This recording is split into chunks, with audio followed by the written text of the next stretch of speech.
Bonjour à tous et bonjour à toutes, bienvenue à l'Église M pour une micro-capsule. Je vous défie, si vous avez une tasse de café, de la finir avant que moi j'ai terminé. Si vous y arrivez, laissez un petit commentaire et je verrai ceux qui boivent très vite leur café.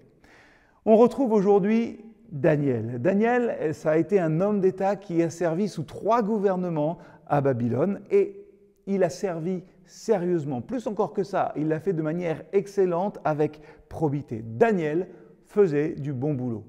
Et du coup, ça a entraîné des faveurs des rois successifs, mais aussi de la jalousie de la part des autres fonctionnaires.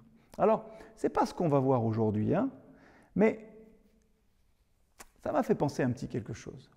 J'avoue être un petit peu gêné quand, dans une église par exemple, on va prier particulièrement pour des hommes ou des femmes, jeunes ou moins jeunes, qui vont partir faire des études de théologie ou alors partir dans une mission au loin.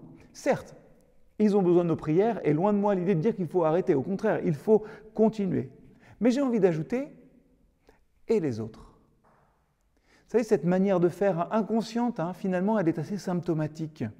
Parfois, notre travail séculier peut être considéré par nous, même, ou par les autres, comme secondaire par rapport à l'œuvre spirituelle qu'accomplissent certains ou alors à l'œuvre spirituelle que moi, je fais dans mon Église. Comme si servir le Seigneur, ça ne pouvait passer que par être missionnaire ou être pasteur. Je crois que nous avons besoin de chrétiens et de chrétiennes intègres, engagés et rayonnants partout. Tout faire pour la gloire de Dieu finalement, n'est-ce pas ce qui nous est demandé ? Vous vous souvenez, cette campagne, partout et tout le temps. Daniel a servi avec probité. Et nous devrions tenter d'imiter ses qualités, tandis que nous nous efforçons d'être sel et lumière pour cette génération.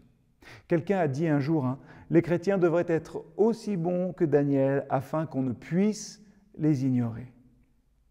Comment aujourd'hui est-ce que mon occupation principale, mon hobby, mon travail, mon engagement associatif peut-être, me permet de servir Dieu en servant ceux qui m'entourent ? Vaste programme. Alors, bon courage et à très bientôt.